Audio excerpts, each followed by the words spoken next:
Hola. Hola, ¿cómo estás? Bien, ¿y tú? Bien, bien. Bienvenido a la Universidad de Playa Ancha. Gracias. Hoy conversaremos con Marco Escarazati. Él es compositor brasileño. Hablaremos sobre arte sonoro y experimentación musical desde Latinoamérica. Comenzamos desde acá un nuevo capítulo de Conversaciones en la UPLA. Vamos, adelante.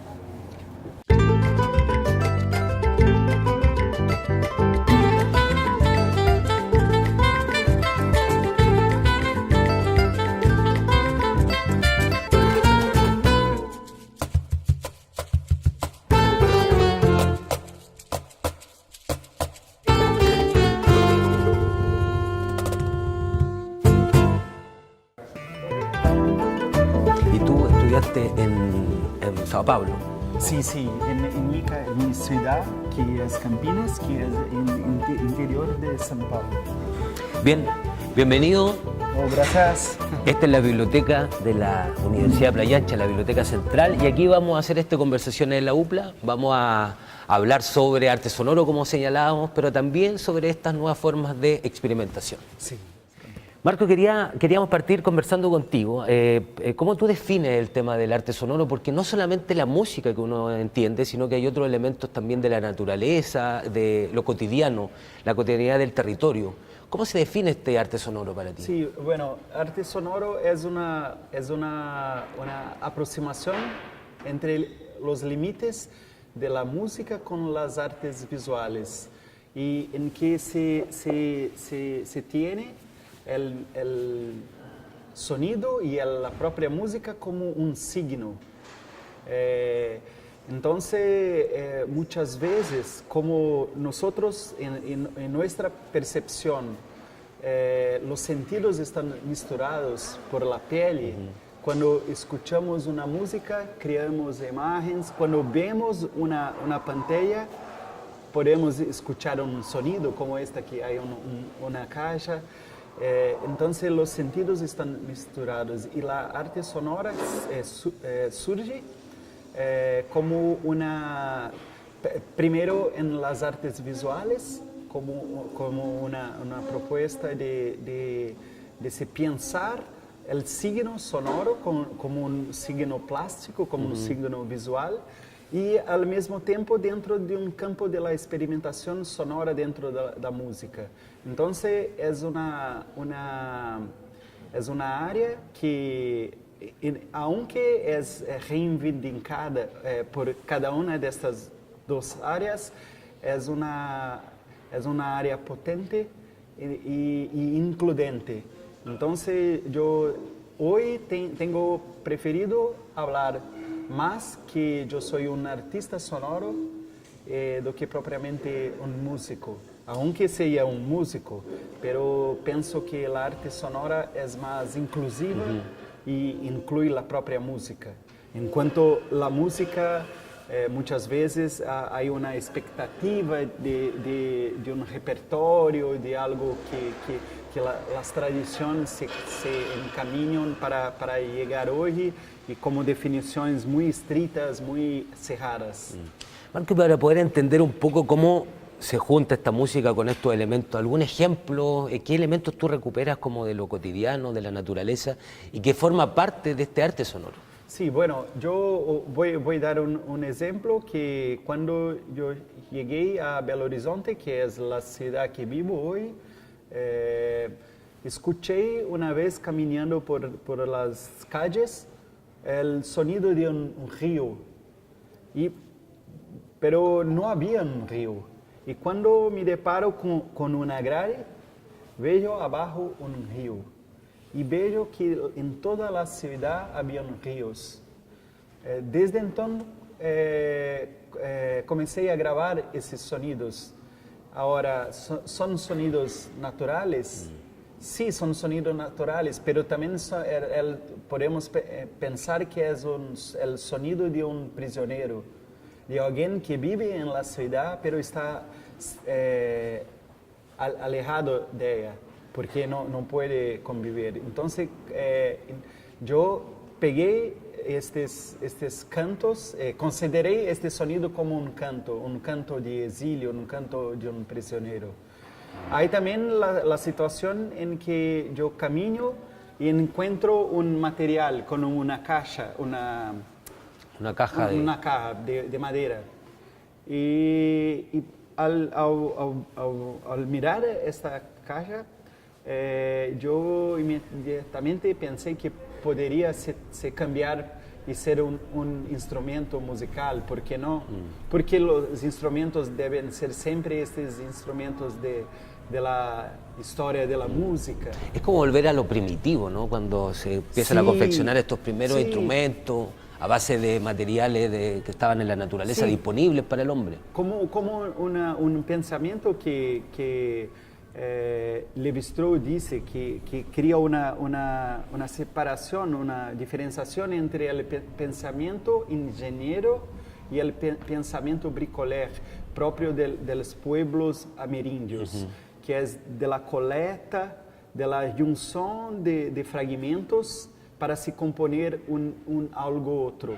Entonces, lo que yo hago es coletar objetos, coletar ideas, coletar sonidos para hacer una otra cosa. Marco, y desde el punto de vista educativo, ¿cómo se incorpora la experimentación o el valor que tiene la experimentación desde los niños? Porque es una sociedad de la imagen hoy día, entonces estamos todos, pero tal vez lo sonoro no se ha desarrollado o no se desarrolla de la misma magnitud o al mismo ritmo que la imagen. Sí, bueno, hay dos caminos para su pregunta. Uno es pensar que la música siempre hay... de todas las culturas y contextos culturales que yo conozco, que yo ya estudié, siempre hay la presencia de la música. Entonces, es algo propio de las culturas humanas, de la junción de las personas. Y siempre la música fue una experimentación.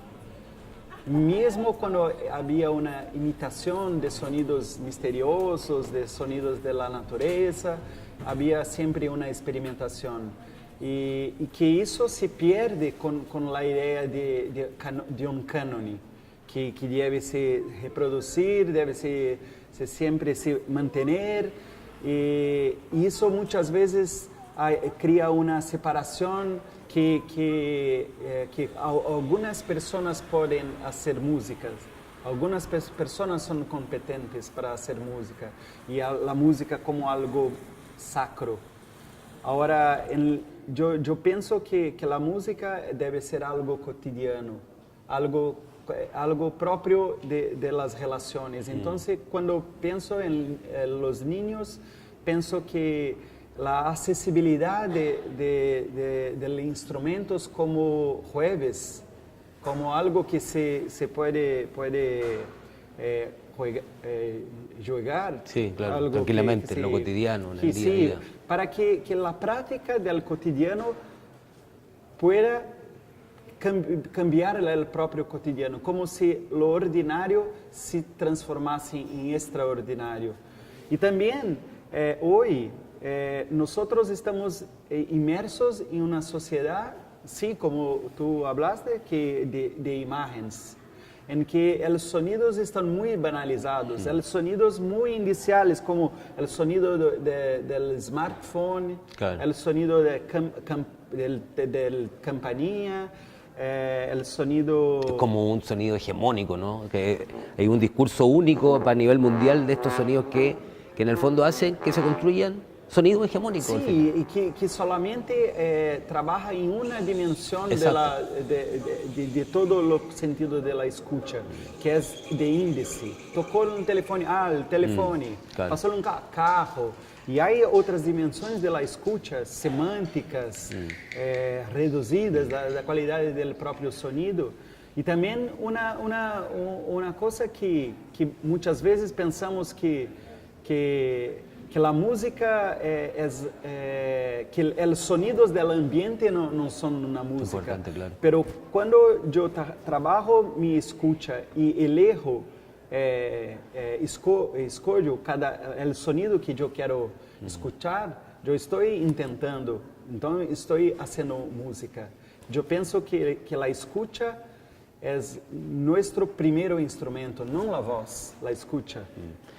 Marco, hay algo que me pareció muy interesante que tú decías de esta recuperación de los ríos, de la sonoridad, como una acción política también, porque Sí. el sonido, según como tú lo cuentas, lo que representa la prisión, a lo mejor la dictadura, o te lleva a esos lugares, cómo el sonido también puede convertirse en una acción política, o de resistencia, o de recuperación de memoria. Sí, este trabajo es muy significativo para mí porque después de grabar esos sonidos, yo y un amigo, un artista visual llamado Fernando Ancil, nosotros creamos una estructura de un río aéreo por sobre la principal calle de Belo Horizonte. Aproveitando el parlantes de una radio, de una feira, Sí. por 300 metros yo ponía esta composición de sonidos del río por toda la ciudad como si fuera un río aéreo, como si fuera una inundación acústica por la ciudad, para que la ciudad volviese a escuchar el río. Y también tengo hecho eso con cantos indígenas, que siempre distribuyendo por parlantes como un memorial del canto de indígenas, porque así como toda Latinoamérica, en Brasil, los indígenas fueron dizimados, restando hoy poco más de 100 pueblos, y son... Cuando se piensa en esto, se piensa que cada pueblo muerto es una lengua que se va. Y una lengua es todo un sistema de comprensión de la existencia y todo más. Entonces, tengo también,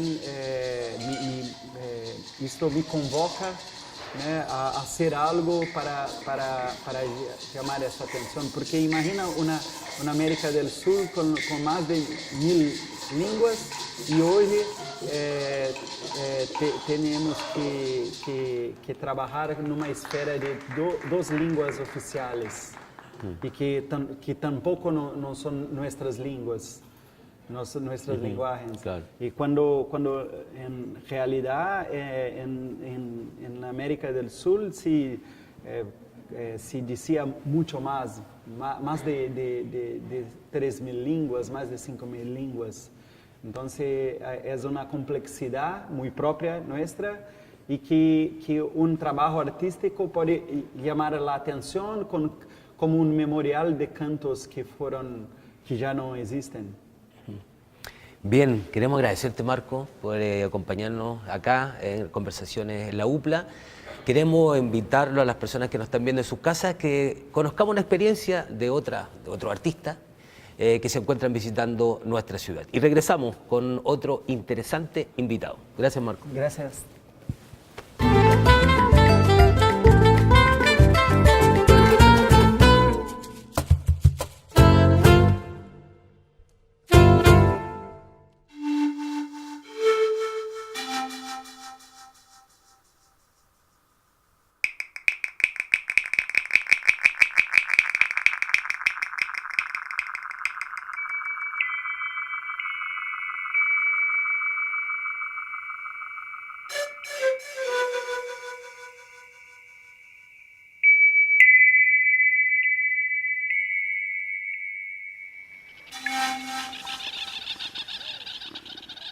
Repensar no solo la música, sino el instrumento para que otros puedan desde él trabajar en algunas ideas musicales propias, hace que el trabajo interpretativo sea importante.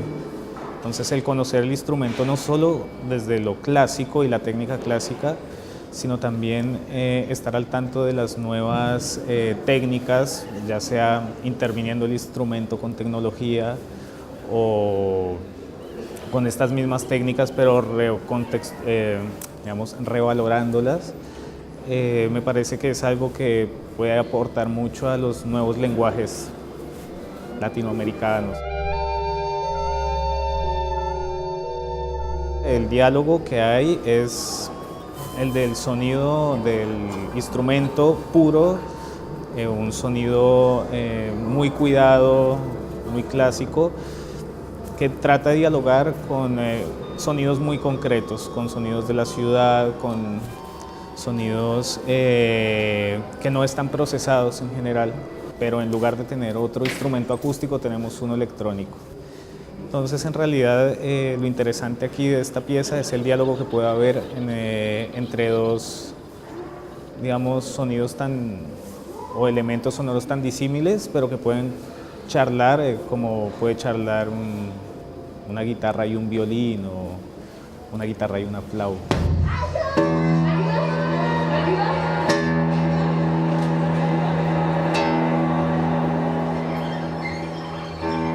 Podido experimentar a través de la música, de los sonidos cotidianos, en donde se puede explorar la voz interna que tiene cada persona. Todo esto con una raíz de recuperar la cultura latinoamericana a través de los sonidos y también acercando la música no solamente a músicos, sino que gente de diferentes áreas del arte o cualquier persona. Entonces eso lo encuentro súper valorable como instancia de acercar la música a diferentes públicos, más con la raíz latinoamericana. Estamos rodeados de tantos ruidos que el saber escucharlos y darle valor nos ayuda a nosotros a hacernos conscientes también del medio en el que habitamos.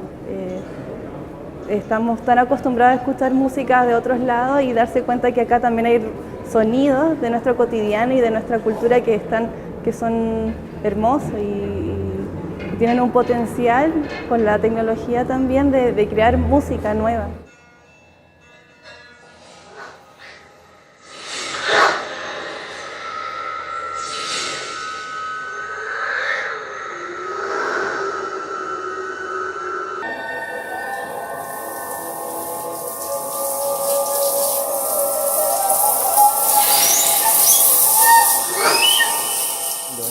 Estamos componiendo en tiempo real. O sea, no tenemos ningún parámetro como para poder improvisar, sino que en la medida que nos relacionamos, dialogando con sonidos, vamos llevando una composición adelante. Lo que decimos es que es un proceso abierto, o sea, el proceso de componer a veces está escondido porque sale la obra. Nosotros ese proceso lo mostramos todo.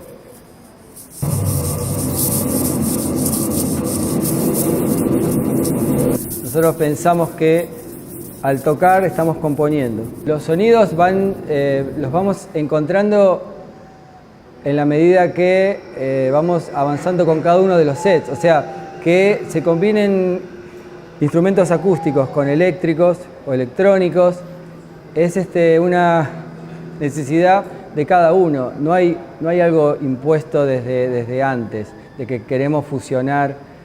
Cada uno tiene afinidad a esos instrumentos y los toca, y eso hace que se produzca este diálogo, ¿no? O sea, por eso hablamos de que todo el set es un instrumento complejo y que a veces surge algún sonido acústico, y a veces surge algún sonido electrónico y vuelve a ese instrumento complejo, ¿no? Como toda una misma cosa que va surgiendo y navegando. No importa cuánto dura, sino si pudiste viajar.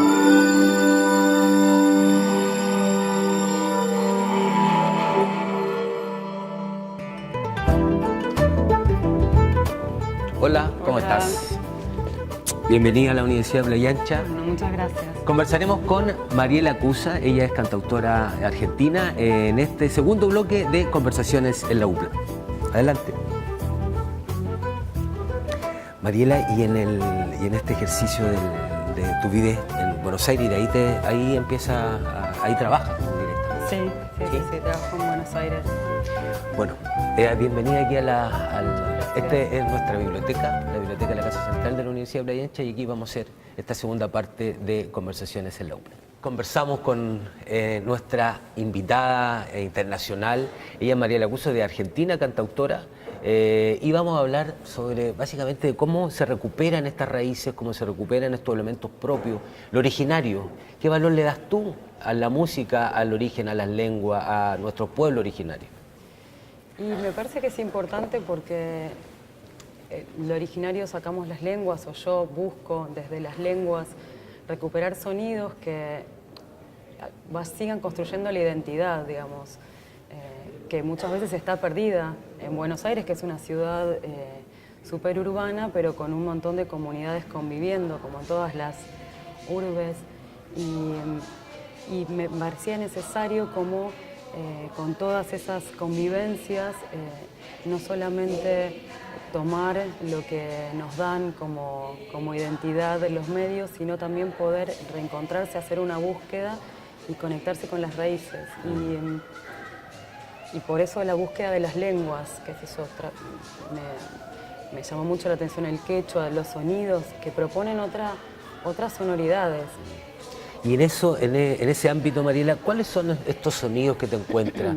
Porque está la naturaleza, me imagino, como un elemento primordial, sí, pero también hay cosas que a lo mejor son de la propia lengua, la sonoridad de la lengua. ¿Qué cosas te encontraste y cómo la incorporas también en tu música?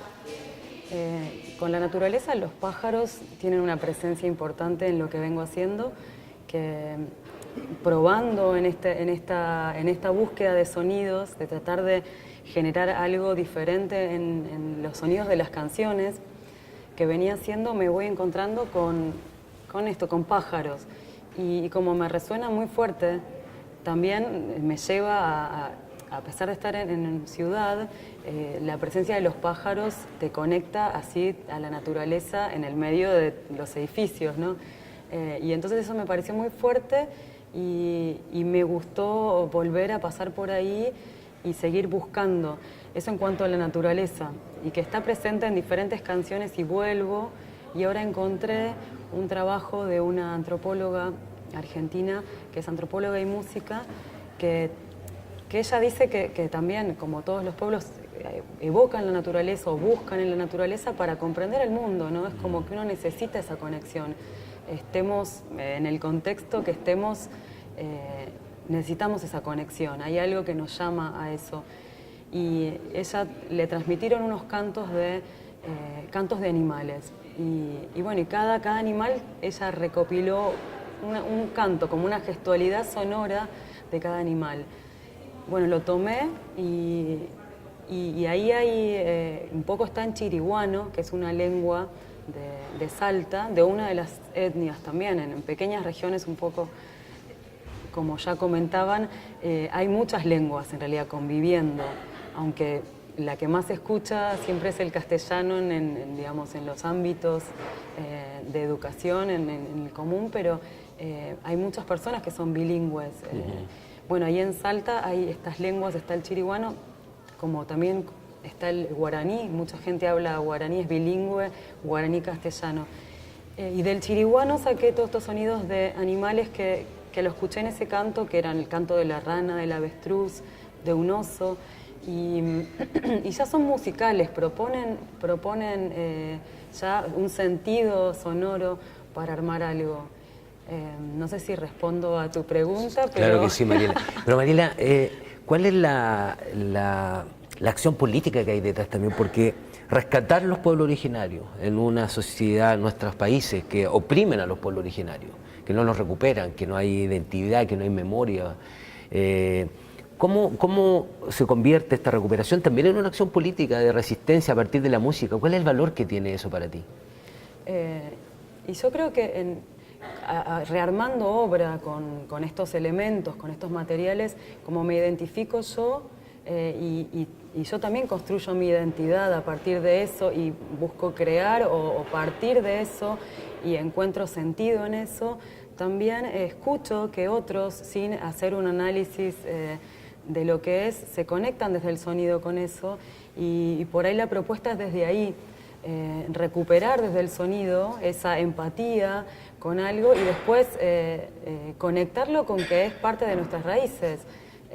Además de las inmigraciones europeas con las que están conformadas nuestras identidades, también venimos y estamos en tierras que fueron indígenas. Entonces también es importante ser consciente de eso y tomarlo porque es muy rico y nos propone un montón de posibilidades, me parece de gran potencial humano, creativo.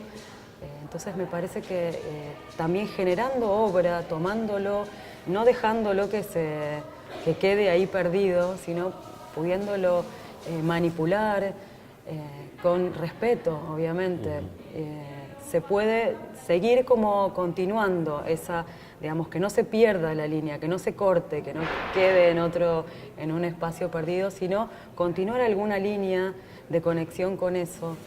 Y me parece que se genera una empatía que hace que se pueda seguir. A mí por lo menos me da ganas de seguir indagando. Y además se empieza como a resignificar esos sonidos, entonces cada uno va interpretando, se va resignificando la memoria también a partir de la música. Es importante también a lo mejor ese elemento de resignificación que existe en la música o la música que tú pretendes rescatar. Claro, sí, se escucha y después, bueno, decís es un pueblo chiriguano que por ahí claro, no se conocía, o es guaraní y lo escuchan y suena agradable, está llevado, y por ahí pasa que muchas veces la gente que es bilingüe, por ejemplo guaraní, tiene el guaraní como oculto en el ámbito de su casa, o como que siempre, si no es la lengua oficial, está como más tapada. Y me parece que también al sacarlo, al hacerlo sonido, canción,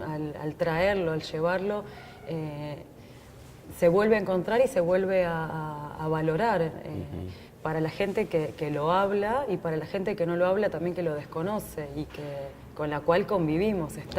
Todas estas lenguas y todos estos orígenes nos rodean, estamos conviviendo con ellos. Sí, te quería llevar a otro lugar. A propósito de lo de los pueblos originarios, hay una cantautora que este año cumple 100 años, chilena, que es Violeta Parra. Violeta Parra hizo un tema que es maravilloso, que es precioso, que Arauco tiene una pena, que era muy visionario por lo demás. Es como las injusticias que hoy día se siguen cometiendo con los pueblos originarios, en este caso con el pueblo mapuche. Tú tomas también a Violeta Parra, la resignificas, te apropias de su historia, de su música. ¿Cómo fue ese proceso? Y Violeta me conmovió mucho su manera de expresar su sinceridad, su búsqueda, que como una búsqueda curiosa, muy curiosa. Eso es increíble, eso está buenísimo. Más allá de todo, con siempre inquieta, buscando, generando sonidos también, desde una estética muy personal. Eso me parece muy interesante, y también tomando mucho, que hizo todo ese trabajo de recopilación, ¿no? Como de conexión con la gente, y es muy amplia porque tiene eso también me encuentro con ella, me genera mucha empatía porque trabajó con los cantos anónimos y después también generó su propia obra, nutrida de toda esa búsqueda, piezas para guitarra, bueno, los bordados y todo, y después su obra, después en las canciones está todo eso, que es como esa búsqueda y también esa visceralidad, esa conexión, esa sensibilidad por lo social y por lo humano también, es lo humano. Eso te iba a decir, es como un gesto de humanidad pleno. Sí, totalmente. Bien, queremos vamos a empezar a despedir este capítulo. Agradecerte, Mariela, por acompañarnos acá en Conversaciones en la UPLA. Ustedes pueden revisar este programa en www.uplatv.cl. Nos encontramos en otra oportunidad. Gracias, Mariela. Gracias.